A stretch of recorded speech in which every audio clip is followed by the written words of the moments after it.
الحمدللہ وحدہ والصلاة والسلام علی من لا نبی بعدہ اما بعد فوز باللہ من الشیطان الرجیم بسم اللہ الرحمن الرحیم۔ السلام علیکم ناظرین، صبح کی پرنور ساعتوں میں سعادت کی گھڑیوں میں public news T V channel پر پروگرام صدائے قرآن لے کر ڈاکٹر محمد طاہر مصطفیٰ آپ کی خدمت میں حاضر۔ ناظرین کرام، آج پروگرام صدائے قرآن میں جو ہمارا سبق ہے وہ قرآن کریم کا 5واں پارہ ہے، سورہ النساء ہے اور آیت نمبر 32 اور 32 اور 33 ہمارا سبق ہے۔ تو آئیے ناظرین کرام، سب سے پہلے آج کے سبق کی ہم تلاوت سماعت کرتے ہیں امام حرمین شریفین قاری عبدالرحمن السدیس کی آواز میں۔ بسم اللہ الرحمن الرحیم۔ جو کچھ اللہ نے تم میں سے کسی کو دوسروں کے مقابلے میں زیادہ دیا ہے اس کی تمنا نہ کیا کرو۔ جو کچھ مردوں نے کمایا ہے اس کے مطابق ان کا حصہ ہے، اور جو کچھ عورتوں نے کمایا ہے اس کے مطابق ان کا حصہ ہے۔ ہاں، بس اللہ سے اس کے فضل کی دعا مانگا کرو۔ یقیناً اللہ کو ہر چیز کا علم ہے، اور ہم نے ہر اس ترکے کے حقدار مقرر کر دیے ہیں جو والدین یا رشتہ دار چھوڑ کر مر جائیں۔ اب رہے وہ لوگ جن سے تمہارے عہد و پیمان ہیں تو ان کا حصہ ان کو دو، یقیناً اللہ ہر چیز پر نگران ہے۔ ناظرین کرام، یہ ہمارا آج کا سبق ہے پروگرام صدائے قرآن میں۔ اس سبق میں ناظرین کرام اللہ رب العزت نے ایک بڑی خاص تلقین کی ہے۔ ہم بعض اوقات کسی دوسرے کے پاس اپنے سے زیادہ مال و اسباب دیکھ کر، عزت و وقار دیکھ کر دل میں یہ خیال لے آتے ہیں کہ اللہ نے مجھے کیوں نہیں عطا کیا اور اس کو کیوں عطا کیا ہے۔ یہ جو کیوں ہے، یہ ہمارے دل میں ایک آواز پیدا ہوتی ہے جو جواب تلاش کرتی ہے۔ ناظرین کرام، بات یہ ہے کہ اللہ رب العزت نے انسانوں کو جو اپنی نعمتوں سے نوازا ہے اس کے 3 پیمانے ہیں۔ میں آسان الفاظ میں سمجھانے کے لیے عرض کروں گا۔ ایک پیمانہ تو یہ ہے ناظرین کرام مساوات کا، کہ اللہ نے بعض نعمتیں مساوات کے اصول کے تحت ہر ایک کو برابر نصیب کی ہیں، ہر ایک کو۔ مثلاً زمین پر رہنے کا حق جو ہے سب کو برابر ہے۔ ہوا سے سانس لینے کا جو حق ہے سب کے لیے مساوات ہے، سب کو برابر حق حاصل ہے کہ وہ اللہ کی اس نعمت سے سرفراز ہو کر بقائے زندگی کے لیے اپنی سانسوں کی ڈوری کو قائم و دائم رکھیں۔ اسی طرح سے ناظرین کرام اللہ نے ہوا، پانی، آگ، طاقت، یہ جو توانائیاں ہیں جن سے ہم رزق پیدا کرتے ہیں، جن سے اپنی زندگی میں آسانیاں پیدا کرتے ہیں، یہ تمام اللہ رب العزت نے ہر انسان کے لیے مساوات کے اصول کے تحت پیدا کی ہیں، اور ہر شخص کو قدغن نہیں ہے کہ کوئی روک لے۔ اگر ہوا کسی انسان کے اختیار میں ہو جاتی، کسی انسان کے اختیار میں ہو جاتی تو وہ شاید دوسروں کو سانس بھی نہ لینے دیتا، لیکن اللہ نے یہ سب کے لیے مساوات کے طور پر، برابری کی بنیاد پر یہ نعمت ہر ایک کو عطا کی ہے۔ کوئی غریب ہو، امیر ہو، بوڑھا ہو، بادشاہ وقت ہو یا عام فقیر ہو، سب کو سانس لینے کا حق ہے اس ہوا سے اور اس نعمت سے۔ ناظرین کرام، اللہ کی سرفرازی نعمت کا دوسرا اصول ہے عدل کے مطابق۔ مَا أَن لَيْسَ لِلْإِنسَانَ إِلَّا مَا سَعَى۔ اللہ نے انسان کی محنت پر، انسان کی جد و جہد پر، انسان کی سعی پر ایک فیصلہ رکھا ہے کہ جو کچھ وہ کوشش کرے گا وہ اس کے لیے ہے، اس کا نتیجہ اس کے لیے ہے۔ جو وہ کمائے گا، آج کے سبق میں بھی ہے کہ مرد جو کمائے گا اس کا حصہ اس کے لیے اس میں ہے، اور جو عورت کمائے گی اس کے لیے اس کا حصہ ہے۔ لہٰذا یہ عدل کی بنیاد پر ہے۔ پہلا اصول مساوات کا تھا، دوسرا عدل کا ہے کہ جو بھی جتنی بھی کوشش کرے گا ہم اس کے مطابق اس کو عطا کریں گے، یہ طے ہے۔ اور تیسرا جو اصول ہے ناظرین کرام عطائیگی نعمت کا، سرفرازی نعمت کا، وہ ہے احسان۔ ذالکا فضل اللہ یؤتیہ من یشاء، کہ یہ اللہ کا فیصلہ ہے کہ وہ جس کو چاہے اتنا عطا کر دے، اتنا عطا کر دے، اتنا عطا کر دے کہ دوسرا دیکھتا ہی رہ جائے، اور جس کو نہ چاہے نہ عطا کرے۔ یہ اس کا فیصلہ ہے کہ احسان میں نے عرض کیا ہے کہ حق سے بھی زیادہ، ایک تو ہے کہ جو جتنی محنت کرے گا اس کے مطابق، ایک نہیں، اس سے بھی زیادہ وہ جتنا عطا کرنا چاہے۔ خاص طور پر رزق کے بارے میں ناظرین کرام، اللہ کے ہاں کوئی کوالیفیکیشن نہیں ہے کہ اس کی کوالیفیکیشن کے مطابق رزق عطا کیا جائے گا، نہیں۔ جو ان پڑھ ہے وہ بے تحاشا کوالیفائڈ شخص سے بھی زیادہ رات تک کما لیتا ہے، اس کو اللہ اپنی عطا سے نوازتا ہے۔ اور رزق کے بارے میں تو اللہ نے بعض اوقات یہ فیصلے کیے ہیں کہ اس کی سوچ سے بڑھ کر اس کو رزق دیا جاتا ہے۔ بعض اوقات انسان جو ہیں وہ ساری عمر محنت کرتے ہیں، لیکن وہ دل میں ایک یہی رہتی ہے کہ مجھے میری محنت کے مطابق وہ پھل نہیں مل رہا، یا اس کا نتیجہ نہیں مل رہا، اور ایک دوسرا شخص ہے اس کو اللہ تعالیٰ اتنا نواز رہا ہے، اتنا نواز رہا ہے، اتنا نواز رہا ہے کہ اس کو سمجھ ہی نہیں آتی۔ ایسے ہی ہے ناظرین کرام کہ کسی کے ایک آنسو پر ہزاروں دل تڑپتے ہیں، اور کسی کا عمر بھر رونا یوں ہی بیکار جاتا ہے۔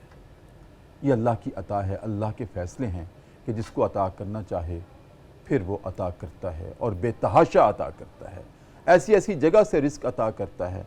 اس کے علاوہ ناظرین کرام، رزق کے علاوہ اللہ بعض اوقات انسانوں میں سے بعض کو اپنی ایسی ایسی نعمتوں سے نوازتا ہے کہ جو لگتا ہے کہ صرف اسی کا مقدر ہیں، ہم اس میں تبدیلی بھی نہیں کر سکتے۔ مثال کے طور پر بعض اللہ نے انسان کو ایسی نعمتیں عطا کر رکھی ہیں کہ اس میں انسان کا اختیار بھی نہیں ہے۔ مثلا سادات گھرانے سے ہونا ایک ایسی نعمت ہے جو جس کو عطا کر دی اسی گھرانے سے اس کو پیدا کر دیا۔ اب کوئی دوسرا شخص یہ کہے کہ میں بھی سید گھرانے سے میں کیوں نہیں پیدا ہوا، اس کے اختیار میں نہیں تھا، اس کو ایسا نہیں سوچنا چاہیے۔ ناظرین کرام، پھر بعض اوقات اللہ تعالیٰ نے ایک انسان کو زندگی دی ہے، بے تحاشا دی ہے، اور کسی کو ایک آج ہی بیٹا عطا کیا، دوسرے دن اس سے واپس لے لیا، تو انسان کے اختیار میں نہیں ہے کہ اس کی ایک دن اور زندگی بڑھا لیتا، ایک سال اور زندگی بڑھا لیتا۔ بعض کے ہاتھ میں راشا آ گیا ہے، بڑھاپا ہے، اور 80 90 100 سال برس ہو گئے ہیں زندگی گزارتے ہوئے، اور عزت کی رزق کی زندگی گزارتے ہوئے، لیکن بعض اوقات اللہ تعالیٰ پیدا کرتا ہے اور واپس لے لیتا ہے، اور ماں باپ دیکھتے رہ جاتے ہیں کہ 10 سال بعد بیٹا دیا تھا وہی اللہ نے واپس لے لیا۔ انسان کو اس میں اختیار نہیں ہے ناظرین کرام، یہ وہ نعمتیں ہیں۔ پھر یہ ہے کہ رزق انسان کو بعض کو میں نے عرض کیا ہے، ابھی تفصیل سے عرض کیا ہے کہ بعض کوشش کرتا رہتا ہے، بعض کوشش کے بغیر ہی اس کو عطا ہو جاتا ہے۔ پھر انسان کو عزت ہے، بعض عزت کو ترستے ہیں، بعض کو بے تحاشا عزت ہے، بعض کو اللہ نے حکومت دی، سلطنت دی، لیکن یہ سلطنت اور حکومت کسی ایک کو دی جا سکتی ہے، ہر ایک کو نہیں دی جا سکتی۔ تو اب یہ سوچا جائے کہ اس کو کیوں دی ہے، مجھے کیوں نہیں بادشاہ بنایا، یہ اللہ کے اختیار ہیں۔ کچھ اللہ نے نعمتوں کو اپنے اختیار میں رکھا ہے جس کو ہم تکوین کا نظام کہتے ہیں۔ اور پھر ناظرین کرام، دولت ہے، حکومت ہے، یہ ساری وہ چیزیں ہیں جو انسان اپنے اختیار سے یا اپنے کسب سے حاصل نہیں کر سکتا جب تک کہ اللہ کے ہاں فیصلہ نہ ہو۔ بعض اوقات انسان اڑ جاتا ہے کہ نہیں جی میں نے تو کوشش کر کے یہ لینا ہی لینا ہے۔ تو ناظرین کرام، ایسے ہی انسانوں کے لیے پھر وہ حدیث قدسی ہے کہ اے انسان، ایک تیری چاہت ہے، ایک میری چاہت ہے، اگر تو اپنی چاہتوں کو میری چاہتوں کے سپرد کر دے اپنی رضامندی کے ساتھ، تو تجھے وہ بھی عطا کروں گا جو تیری چاہت ہے، اور وہ بھی عطا کروں گا جو میری چاہت ہے۔ لیکن اگر تو بضد رہا اپنی چاہت پر کہ میں ہر قیمت پہ اس کو لے کے رہوں گا، تو تھکا کر مار ڈالوں گا، ملے گا وہی جو میری چاہت ہے۔ ناظرین کرام، پھر کیا مطلب ہے کہ اپنی چاہتوں کو اللہ کی چاہتوں کے سپرد ہی کر دینا چاہیے۔ وہ بادشاہ ہے، وہ خالق ہے، وہ مالک ہے، وہ رازق ہے، تو جب چاہے گا وہ عطا کر دے گا۔ مانگنا اسی سے ہے اور دینا بھی اسی نے ہے۔ ناظرین کرام، آج کے سبق میں ہماری فکر و عمل کی تطہیر کے لیے کیا زاویے ہیں، اس پہ آج ہم گفتگو کرنے والے ہیں۔ اور گفتگو کے لیے میری دائیں جانب ناظرین کرام جید عالم دین ماشاءاللہ مفتی بھی ہیں، عالم بھی ہیں، استاذ بھی ہیں، خطیب بھی ہیں، ادیب بھی ہیں، پی ایچ ڈی ڈاکٹر بھی ہیں، جناب ڈاکٹر رحمت الدین۔ السلام علیکم ورحمۃ اللہ۔ وعلیکم السلام ورحمۃ اللہ کیف الحال وبرکاتہ۔ ڈاکٹر صاحب؟ الحمدللہ خیریت سے ہیں؟ اور ناظرین کرام میری بائیں جانب پروگرام صدائے قرآن کے نوجوان مفتی، جن کے بارے میں کہا کرتا ہوں کہ اللہ رب العزت نے ان کو جوانی میں علم کی جولانی عطا کی ہے۔ ماشاءاللہ خوبصورت گفتگو کرتے ہیں، آپ استاذ بھی ہیں، آپ ماشاءاللہ محقق بھی ہیں، اور آپ خوبصورت گفتگو کرنے کے حامل اور دلیل کے ساتھ، تیاری کے ساتھ گفتگو کرتے ہیں۔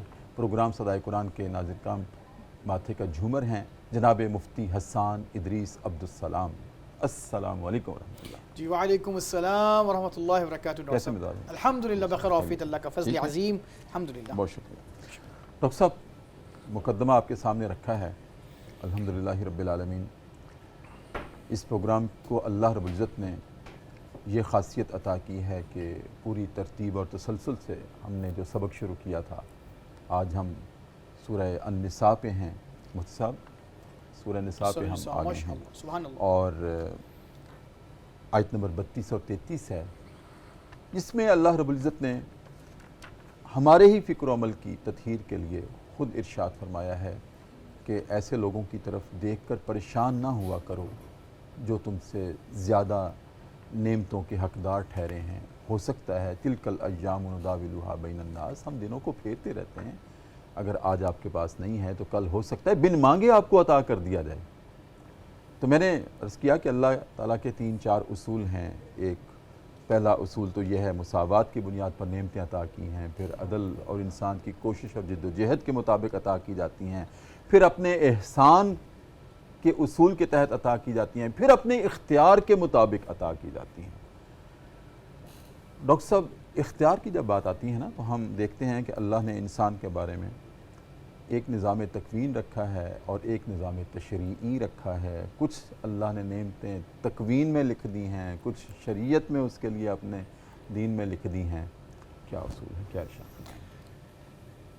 نحمد و نصلی علی رسول الکریم، اما بعد، فاعوذ باللہ من الشیطان الرجیم، بسم اللہ الرحمن الرحیم۔ بہت شکریہ ڈاکٹر صاحب۔ ماشاءاللہ، ایک تو پروگرام کا موضوع اللہ تعالیٰ کا کلام پاک اور اس کی آیات ہیں، یہ اس کی بہت بڑی خوبصورتی اور امتیاز ہے، اور دوسرا اس کی خوبصورتی اور امتیاز آپ کا جو مقدمہ ہوتا ہے وہ ناظرین کے لیے الحمدللہ بڑا جو ہے وہ دلچسپ بھی ہوتا ہے، اور پورے پروگرام کا خلاصہ اور محور ہوتا ہے کہ جہاں سے پروگرام کی جو ہے وہ ساری چیزیں نکھر کر باہر آتی ہیں۔ تو اللہ تبارک و تعالیٰ نے 2 قسم کے امور جو ہے، ایک تو اختیاری امور، ایک غیر اختیاری امور، جن کی طرف آپ نے وضاحت فرمائی، اور نعمتوں کے عطا کرنے میں یا اختیار و اقتدار کے عطا کرنے میں اللہ تعالیٰ کا ایک سسٹم ہے۔ اس کائنات کی تخلیق ساری کی ساری اس سسٹم کے تحت چل رہی ہے۔ جہاں پر مساوات ضروری تھی وہاں پر اللہ تعالیٰ نے مساوات سے جو ہے وہ کام لیا، جہاں پر عدل ضروری تھا وہاں اللہ تعالیٰ نے اپنی حکمت کے تحت عدل سے فیصلے کیے، اور جہاں پر احسان تھا وہ اللہ تعالیٰ کی قدرت ہے، اور قدرت کبھی بھی زیر بحث نہیں آ سکتی کہ جی کب کیا کیا اور کیسے کیا۔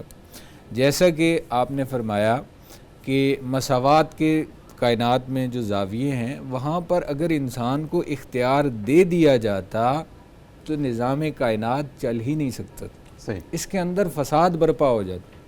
اللہ تعالیٰ نے اس کائنات کے ہر سسٹم کو منصوبہ بندی سے بنایا، یولج اللیل فی النہار و یولج النہار فی اللیل، دن کو رات سے نکالتا ہے، رات کو دن سے نکالتا ہے۔ اب اگر یہ اختیار انسانوں کے پاس آ جائے تو کائنات کا تو سسٹم ٹھپ ہو جائے گا۔ ایک نے کہنا تھا میں نے دن پیدا کرنا ہے، ایک نے کہنا مجھے آرام کرنا ہے، جی ابھی رات ہوگی۔ اسی طرح سورج کا مشرق سے نکلنا مغرب میں غروب ہونا اگر انسانوں کے اختیار میں ہوتا تو ہر ایک کی اپنی چاہت ہوتی کہ آج ادھر کو چاہیے، آج ادھر کو چاہیے۔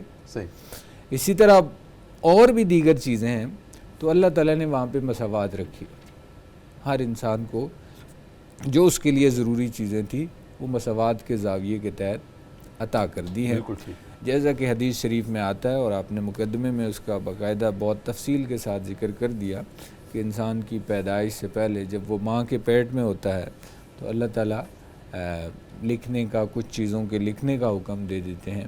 اس میں مثلاً اس کی زندگی اور موت کا دورانیہ اور جگہ کا تعین کیا ہوگا کہ کتنا عرصہ زندگی رہے گی اور کب تک رہے گی، اور پھر اس کے بعد موت کب آئے گی، کیسے آئے گی، کس جگہ پر آئے گی.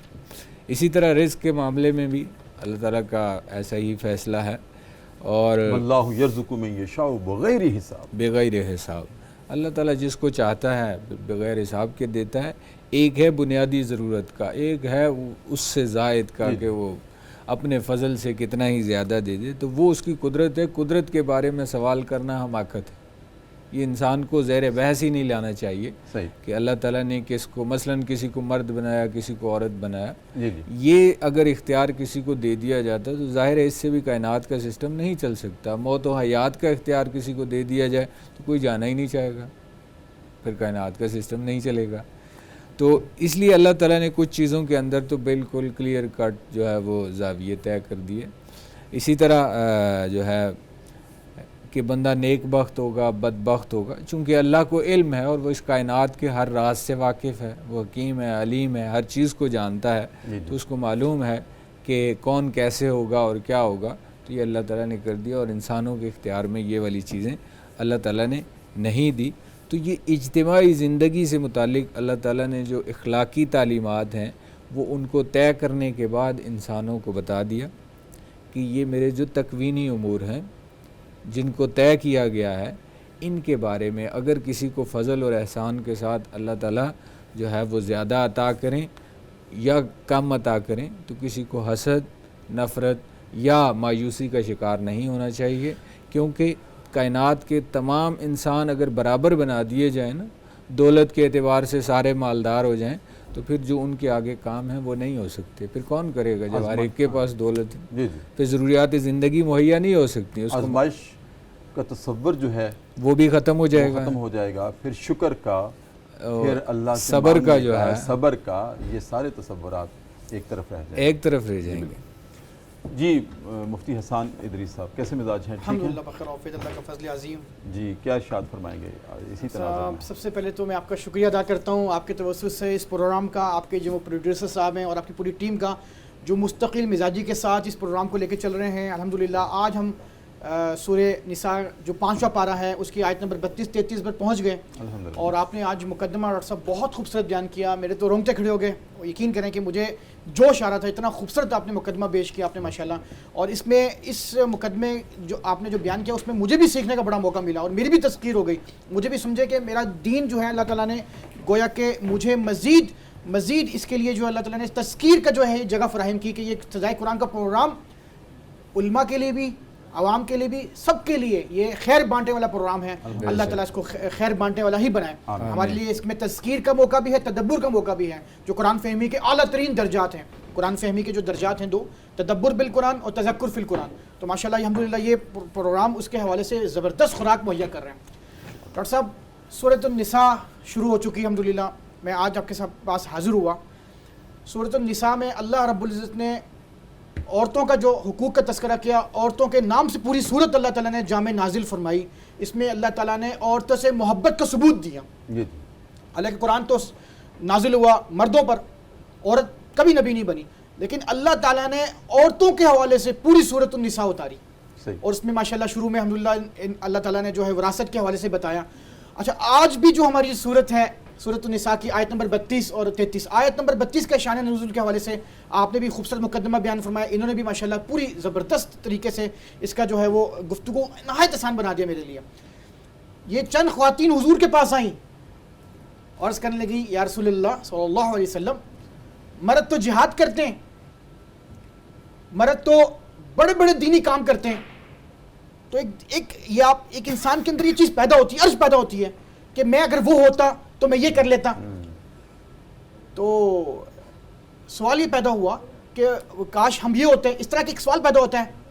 تو اللہ تعالیٰ نے اس صورت میں ان کا جواب دے دیا، تمہارے لیے وہ ہے جو تم نے کمایا، مردوں کے لیے وہ ہے جو انہوں نے کمایا. یہاں کمائی سے مراد وہ کسب مال نہیں ہاں، ہے کسب یا مال نہیں، کمائی سے اعمال مراد ہیں، اعمال ہیں. اعمال.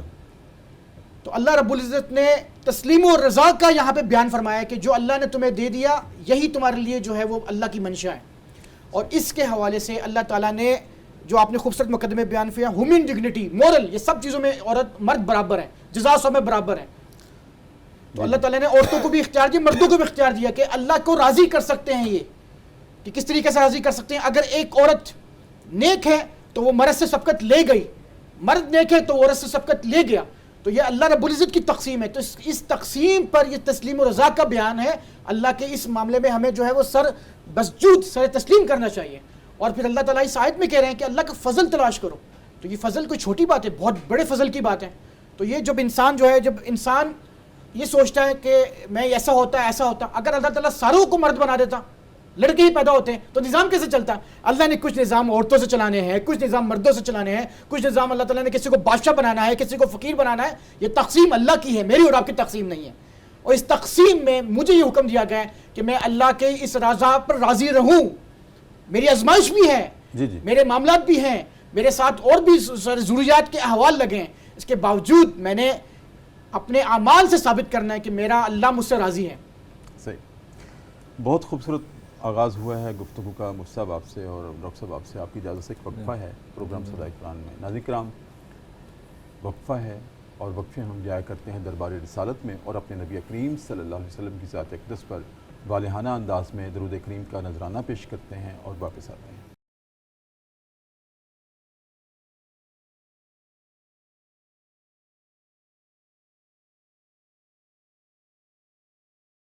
وقفے کے بعد ناظرین کرام دوبارہ آپ کی خدمت میں حاضر ہیں. صبح کی پرنور سے آتے ہیں. Public news T V channel ہے. ہمارا پروگرام ہے صدائے قرآن، جو کہ آپ جانتے ہیں پوری ترتیب اور تسلسل سے صدائے قرآن دے رہا ہے.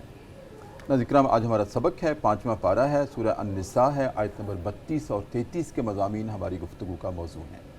ڈاکٹر صاحب، یہ تو ٹھیک ہے کہ اللہ نے کسی کو اپنے اختیار سے، کسی کو اپنی خواہش سے، کسی کو اپنی عطا سے بے تحاشا عطا کیا اور کسی کو اپنی حکمت کی وجہ سے محروم بھی رکھا. یہ دیکھنے کے لیے صبر کون کرتا ہے اور شکر کون کرتا ہے. اچھا، یہ جو ہمیں منع کر دیا کہ تم اپنے سے زیادہ دوسروں کو فائق دیکھ کر مایوس نہ ہوا کرو، پریشان نہ ہوا کرو، دل میں ملال نہ لایا کرو. ڈاکٹر صاحب، اس کا ایک پازیٹیو پہلو بھی تو ہے. پازیٹیو پہلو یہ ہے کہ جب میں کسی کو اپنے سے زیادہ فوقیت پر مبنی دیکھتا ہوں اور اس کو مال میں، اسباب میں، عزت میں، وقار میں، دولت میں فائق دیکھتا ہوں، تو ایک اس سے رغبت پیدا ہوتی ہے، موٹیویشن پیدا ہوتی ہے کہ میں بھی تو اس راستے پر چلوں اور اس کے برابر آنے کی کوشش کروں. اس سے ایک ترغیب کا بھی تو پہلو نکلتا ہے نا. تو ہمیں کہاں پھر اپنے آپ کو رکھنا چاہیے؟ ترغیب کے راستے پہ جانا چاہیے یا کہ بس نہیں، میں نے سوچنا ہی نہیں ہے اس بارے میں؟ دیکھیں جی، ماشاءاللہ پروگرام کے آغاز میں یہ بات تو ان آیات کی روشنی میں طے ہو گئی کہ کائنات کا سسٹم جو ہے وہ سارے کا سارا برابری پہ نہیں چل سکتا. اس میں اونچ نیچ اللہ تعالیٰ کی حکمت کا تقاضا ہے. جی. اس میں ہر چیز جو ہے وہ اللہ کی حکمت کا تقاضا ہے. اب انسان کے لیے دو راستے ہیں. جی. پہلا راستہ تو یہ ہے کہ وہ اس تمنا میں یا اس غم میں اپنے آپ کو تباہ و برباد کر لے. صحیح. ٹھیک ہے کہ جی کاش میرے پاس یہ ہوتا، میرے پاس یہ ہوتا، اس کے پاس نہ ہوتا، فلاں ہوتا. اس سے کیا ہوتا؟ انسان اپنی صلاحیتوں کا بھی ضیاع کرتا. اس سے انسان جو ہے وہ اپنے رب کی طرف متوجہ بھی نہ ہو پاتا. اس لیے اللہ تعالیٰ نے اس کی توجہ اس طرف دلا دی کہ وَلَا تَتَمَنَّوْا مَا فَضَّلَ اللَّهُ بِهِ بَعْضَكُمْ. اس غم میں نہ کھڑو، اس بحث میں اپنے آپ کو نہ ڈالو. ہاں، البتہ جس نقطے کی طرف آپ نے اشارہ کیا ہے کہ یہاں سے انسان کو ترغیب کا، عصائی کی ترغیب ملتی ہے. ایک پہلو ملتا ہے کہ وہ اس کی طرف توجہ کرے. اور قرآن حکیم کی جو آیت ہے جس میں اللہ تبارک و تعالیٰ نے فرما دیا وَلَيْسَ لِلْإِنسَانِ إِلَّا مَا سَعَىٰ، کہ انسان کے لیے وہی ہے جس کی وہ کوشش کرے گا. یعنی انسان کوشش کا پابند ہے، نتائج کا پابند نہیں. ٹھیک. اللہ نے انسان کو کوشش کا جو ہے وہ پابند بنایا. دوسری آیت میں بھی اللہ تبارک و تعالی کسی کو اپنے سے برتر دیکھ کر جی وہ جد و جہد اور کوشش کرنا غیر شرعی تو نہیں؟ وہ کوشش شریعت کے دائرے میں رہ کر ہو تو کوئی غیر شرعی نہیں ہے. انسان کوشش کرتا ہے آسائش زندگی حاصل کرنے کے لیے، لیکن اس کی وجہ سے حسد کی آگ اپنے دل میں پیدا نہ کرے. ہاں یہ بڑی اہم چیز ہے کہ انسان جب اس چیز پر، چونکہ فطری طور ایک پر ہے وہ رشک، ایک ہے حسد. جی انسان کی ذہنیت ہے کہ جہاں کسی کو اپنے سے بڑا دیکھتا ہے تو پھر وہاں پہ وہ آ کے بے چین ہو جاتا ہے. تو اجتماعی زندگی میں جو چیزیں، جو برائیاں یا جو بیماریاں پھر جنم لیتی ہیں، اس حسد وغیرہ اور کینہ اور بغض، اس طرح کی جو بیماریاں، اور پھر مزاحمت شروع ہو جاتی ہے.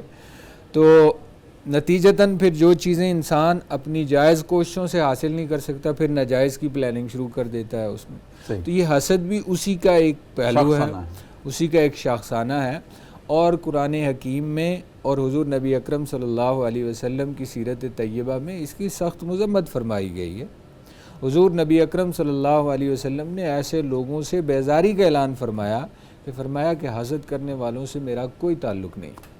اور دوسری روایت کے اندر تو حضور نبی اکرم صلی اللہ علیہ وسلم نے حسد کی مذمت بیان کرتے ہوئے فرمایا کہ حسد نیکیوں کو ایسے کھا جاتا ہے جیسے آگ جو ہے وہ لکڑیوں کو کھا جاتی، گھاس وغیرہ کو کھا جاتی ہے، ان کو تباہ و برباد کر دیتی ہے.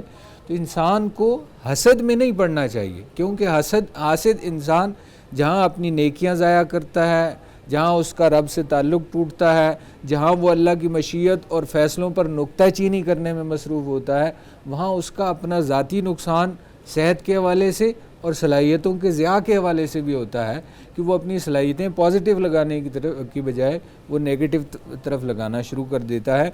تو بہرحال وہ کوشش کی طرف جو آپ نے اشارہ کیا کہ انسان کو کوشش کرنی چاہیے، اور قرآن نے اس کی ترغیب دی ہے، فاستبقوا الخیرات، نیکی کے خیرات کاموں میں آگے بڑھو. اور اسی طرح سابقوا الی مغفرۃ من ربکم، اور شریعت دینے کا مطلب ہی یہ ہے کہ ہم نے تجھے ایک شاہراہ دے دی ہے، اس پر تم نے چلنا ہے، بیٹھے نہیں رہنا. یہ نہیں ہو سکتا کہ تم کہو کہ یہ رزق پڑا ہے میرے منہ میں ڈل جائے. تمہیں ہاتھ بڑھانا پڑے گا، ایسے ہی تمہیں کمانا پڑے گا. بالکل. جی مجھ صاحب کیا ارشاد فرماتے ہیں اسی طرح؟ ڈاکٹر صاحب بہت خوبصورت ماشاءاللہ انہوں نے بات کی اور بات کو بہت آسان فرما دیا. کچھ چیزیں گاڈ گفٹڈ ہوتی ہیں، تو اس کا مطلب کیا ہوا کہ انسان کی زندگی کا دائرہ محدود ہے، انسان کے پاس اختیارات نہیں ہیں. جو اختیارات ہیں اس اختیارات کو استعمال کرتے ہوئے، سامنے لاتے ہوئے اللہ کی تسلیم و رضا، صبر شکر کے ساتھ زندگی گزارے. یہی آزمائش ہے انسان کی. انسان کہتا ہے اس کے پاس مال ہے، میرے پاس بھی مال ہوتا، ٹھیک ہے تمنا تو آپ کر سکتے ہیں، لیکن آپ جائز کوشش کریں اپنے دائرہ محدود میں رہ کر. یہ نہیں کہ حرام راستے اپنائیں. اور جیسے کہ فرمایا حضرت نے ماشاءاللہ بہت خوبصورت بات فرمائی کہ انسان کے اندر جو پیدا ہوتی ہے نا بیماری، دل کی بیماریوں کو جو اللہ نے کہا، یعنی کہ جن کو کہا ہے کہ دل کی بیماری، اس میں ایک حسد بھی ہے. تو حسد کے حوالے سے جو حدیث بیان کی کہ نیکیوں کھا جاتا ہے. تو حسد کیا ہے کہ کسی کے پاس نعمت ہو، اس پر بھائی تو اللہ کا شکر ادا کر. اللہ تجھے صحت دی، تجھے زندگی دی، تجھے اللہ تعالیٰ نے جو معاملات دیے کسی بڑی آزمائش میں نہیں ڈالا. معذور بچے بھی تو پیدا ہوتے ہیں، مخنث خنثی کی بھی بحث چلتی ہے ہمارے ہاں. تو یہ تو اللہ تعالیٰ کی جو ان آیات میں یہی بات ہے کہ جو اللہ تعالیٰ نے تمہیں بنا دیا اس میں اللہ کا رہتے ہوئے شکر ادا کرو. اور جو خاص طور پہ جو روحانی بیماریوں میں یہ حسد ہے، غیبت ہے، اس طرح کی اور دوسری پلاننگ، اس لیے وہ ایک مجھے بزرگ کی بات بڑی یاد آتی ہے، بڑے اچھی خوبصورت وہ گفتگو فرماتے ہیں. وہ فرماتے ہیں کہ انسان اپنے آپ کو خیر کے کاموں میں مصروف رکھے، کہیں ایسا نہ ہو کہ یہ تمہارا نفس تمہیں شر کے کاموں میں جو ہے وہ غالب کر دے. تو لہٰذا اللہ تعالیٰ نے تمہیں یہ چھوٹی سی زندگی دی ہے، اس چھوٹی سی زندگی کو اچھے طریقے سے اللہ کے ساتھ تعلق کو مضبوط کرتے ہوئے اللہ کی فرما برداری اختیار کرو. مجھے ایک حدیث یاد آ رہی ہے، انسان کہتا ہے مالی مالی، میرا مال میرا مال. انسان کے پاس جو مال ہے، اگر انسان کے پاس کافی سارا مال ہو، ڈاکٹر صاحب تصور کریں اتنا مال ہو کہ یہ پورا اسٹوڈیو بھر جائے سونے سے. اور حدیث میں آتا ہے انسان کہتا ہے میرا مال میرا مال. ابھی سورہ نساء میں تو ہمارے ہاں ماشاءاللہ وراثت کی تقسیم کے بارے میں بھی ذکر ہے نا، بڑا یہ مشکل ترین بحث ہے. تو انسان کہتا ہے میرا مال میرا مال. انسان کے مال میں صرف 3 تصرفات ہیں. پہلا تصرف، جو کھایا اچھے سے اچھا کھائے، چاہے بڑے سے بڑا برانڈ کا پیزا کھائے، شاورما برگر کھائے، چاہے گھر کی دال روٹی کھائے، آخر کار اس نے جو ہے اپنے آپ کو کسی واش روم میں جا کے ایکسکریٹ کرنا ہے، میں اس کا نام بھی نہیں لیتا. دوسرا، انسان اچھے سے اچھا برانڈ کا کپڑا پہنے، کسی بڑے بڑی برانڈ کی کمپنی کا پہن لیں، چاہے وہ لاکھوں کا پہن لیں. آج کل سنا ہے کہ ہمارے ہاں جو جوتے بن رہے ہیں وہ بڑے مہنگے ترین جوتے، وہ تو کروکوڈائل کے کھال کے بنتے ہیں، لیکن آخر کار وہ پھٹ کے پھینک دیتا ہے. لیکن انسان جو اللہ کے راستے میں دیتا ہے وہ اللہ کے بینک میں انویسٹ ہو جاتا ہے، اور انسان جب مر جاتا ہے تو وارثوں کا کام آتا ہے. تو مال بھی میرا نہیں ہے، میں جو کھاؤں گا پہنوں گا ختم ہو جائے گا، فنا ہو جائے گا. تو انسان کو تو اللہ کے جو دیے ہوئے پر شکر ادا کرنا چاہیے. یہ چیزیں جو گاڈ گفٹیڈ ہیں یہ تو اللہ کا شکر ادا کرنا چاہیے. اللہ تعالیٰ تو نے تو مجھے کسی بڑی آزمائش میں نہیں ڈالا، اللہ چاہے تو کسی بڑی آزمائش میں ڈال دیتا. توفیق دی ہے مجھے، توفیق دی ہے. ورنہ اگر کوئی انسان بیمار ہو تو بیماریوں پہ تو پیسہ لگتا نہیں، علاج لگتا نہیں، لاکھوں کروڑوں روپیہ لگ جاتا ہے. تو اللہ کا شکر ادا کرنا چاہیے. اللہ تیرا شکر ہے، اللہ تیرا شکر، 100 بار شکر. تو نے صحت دی، تو نے زندگی کی دی، تو نے عافیت دی. عافیت سے بڑی کوئی نعمت ہے دنیا میں. تو انسان حسد کرتا رہے، انسان غیبتیں کرتا رہے، دوسروں کی جڑیں کاٹتا رہے، یہ تمنا کرتے رہے. اسی مفتی صاحب نے بڑی خوبصورت بات فرمائی کہ تمنا کرتے ہوئے زندگی گزار دے کہ میرے پاس یہ ہوتا، یہ ہوتا، یہ ہوتا، وہ ہوتا. یہ تو اللہ کی تقسیم ہے بھائی. اللہ کا شکر ادا کرو، اللہ تعالیٰ نے دیا. اسی میں تمہاری جو ہے وہ ہو سکتا ہے. تمہارے پاس اگر مال زیادہ ہوتا تو تمہاری آزمائش بھی بڑی سخت ہوتی.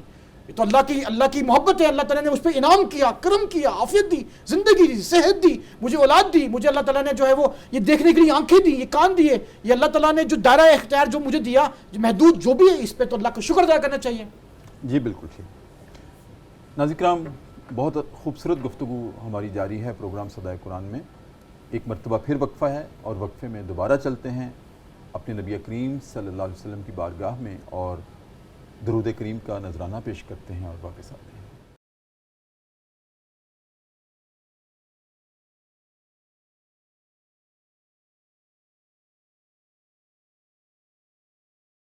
وقفے کے بعد ناظرین کرام دوبارہ آپ کی خدمت میں حاضر ہیں. صبح کی پر نور سے آتے ہیں، public news T V channel ہے. ہمارا پروگرام ہے صدائے قرآن، جو کہ الحمدللہ رب العالمین سورہ فاتحہ سے اپنے سفر کا آغاز کیے ہوئے ہے.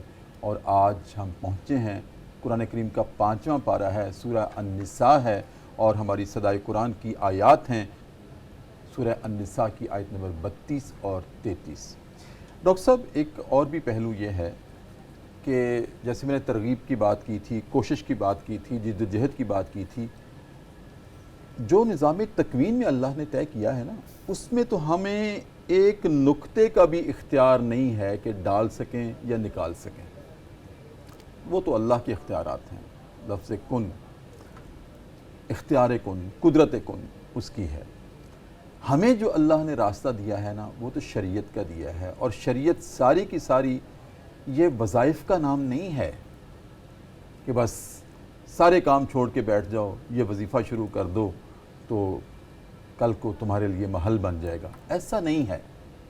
اللہ نے اسباب پہ رکھا ہے، راستے پہ رکھا ہے، صراط مستقیم پہ رکھا ہے، اور چلنے کے لیے کہا ہے. جیسے میں نے پہلے بھی عرض کیا تھا کہ یہ پاسبل نہیں ہے کہ میں رات کو تہجدیں پڑھتا رہوں، ساری رات قیام اللیل میں گزاروں، اور اس دعا کے ساتھ کہ صبح یا اللہ میرے گھر کے سامنے ایک پلاٹ خالی ہے، میرے لیے محل بن جائے. نہیں بن سکتا. آپ کو کوشش کرنی پڑے گی، آپ کو جد و جہد کرنی پڑے گی. اس کے لیے اسباب کا راستہ اختیار کرنا پڑے گا. اللہ نے جو عقل، فہم، بصیرت اور ادراک دیا ہے اس کا راستہ اختیار کرنا پڑے گا سوچ کر.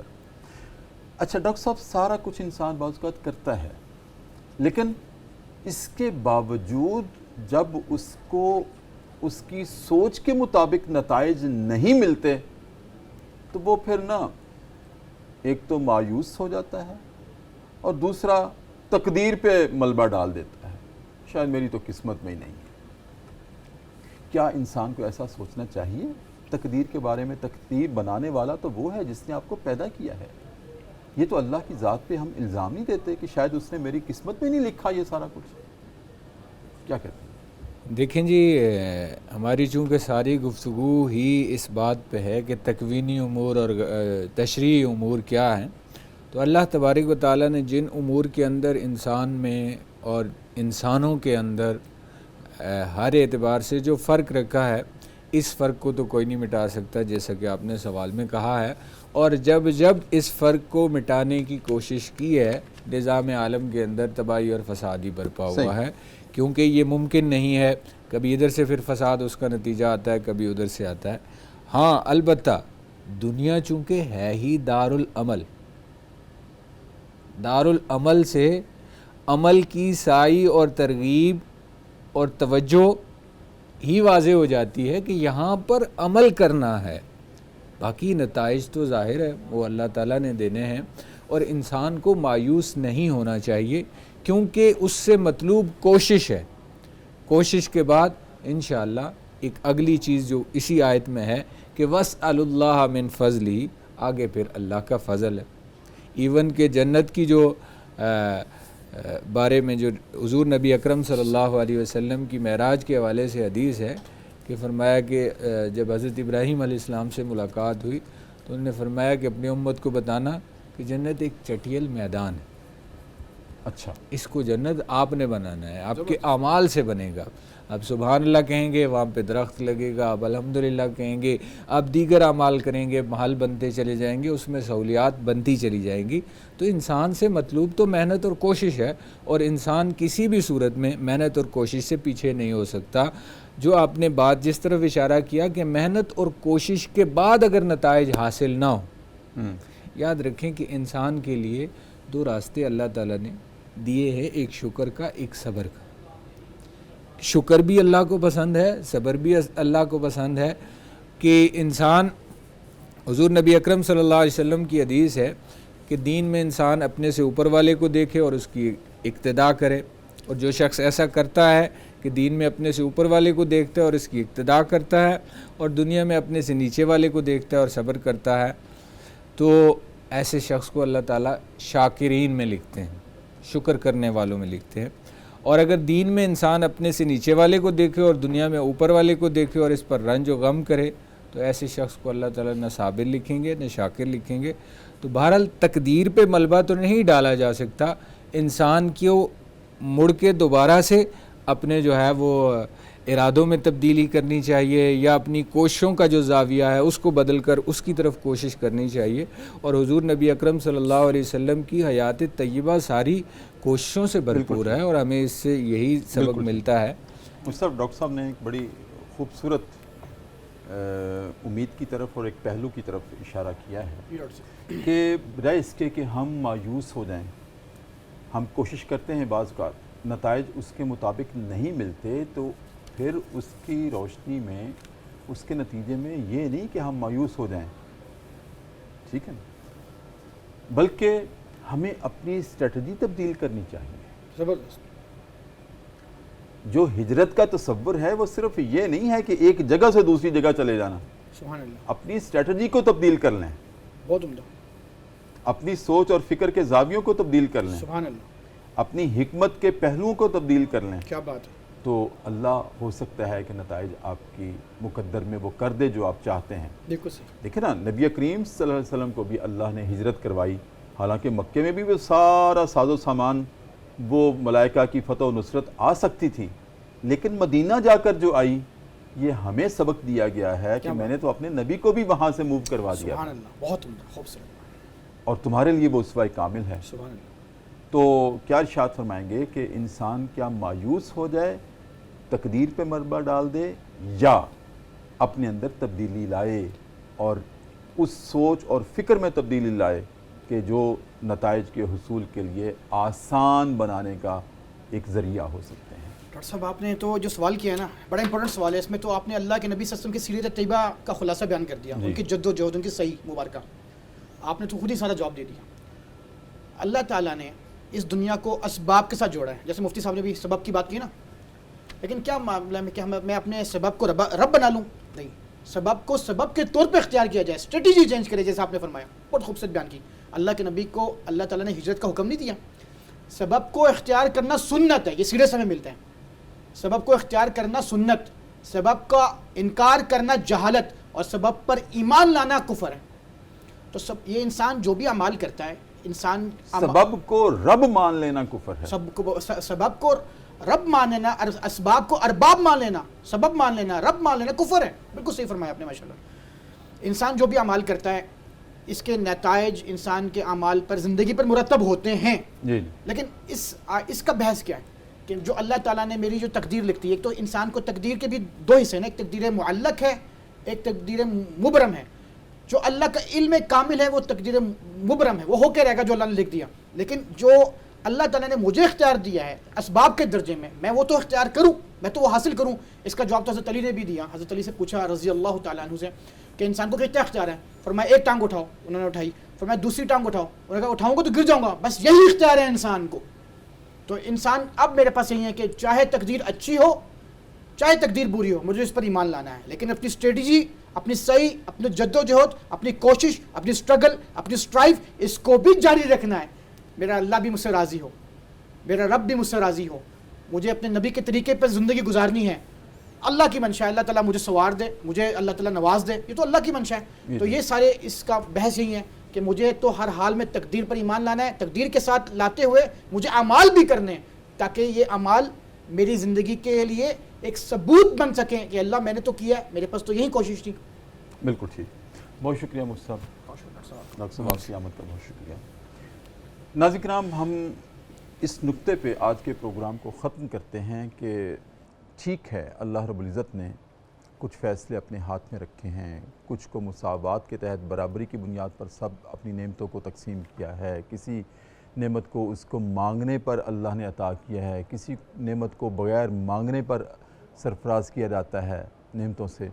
تو یہ اس کے فیصلے ہیں. ناظرین کرام، ہم جو تقدیر پہ ملبہ ڈال دیتے ہیں کہ میری تو دعائیں قبول نہیں ہوتیں، میں تو اتنی کوشش کرتا ہوں وہ بھی رائے گاں جاتی ہے اور اس فلاں نے کوشش بھی نہیں کی تھی، یہ اللہ کی ربوبیت پر اور اس کے فیصلوں پر ہمارا الزام ہے.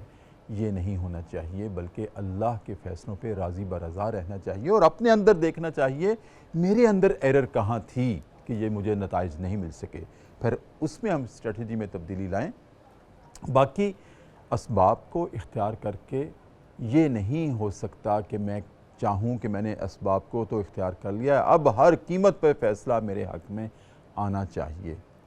فیصلہ آپ کے حق میں کب آنا ہے، کس وقت آنا ہے، کیسے آنا ہے اور کیا آنا ہے، یہ اللہ کو معلوم ہے.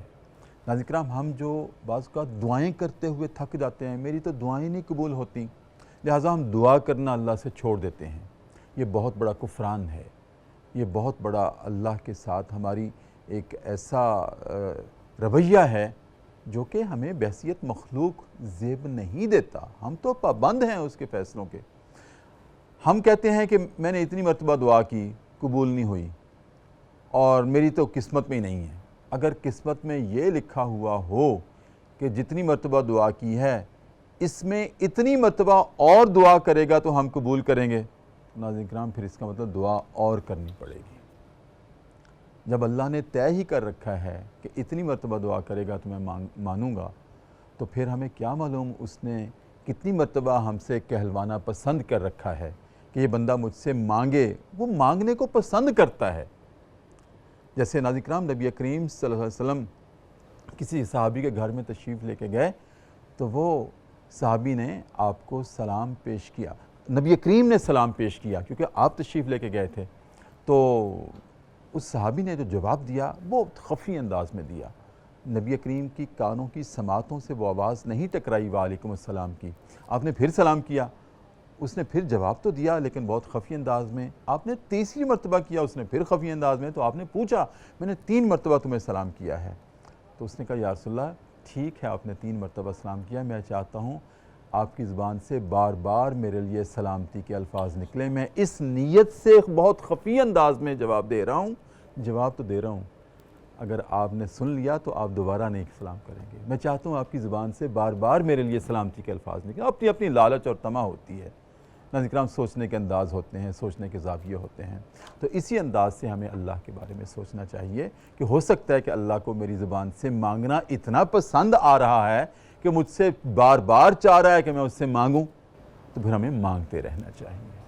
ناظرین کرام، اسی کے ساتھ پروگرام صدائے قرآن اپنے اختتام کو پہنچتا ہے. اپنے میزبان ڈاکٹر محمد طاہر مصطفیٰ کو اجازت دیجیے. اپنا بہت خیال رکھیے. اللہ حافظ.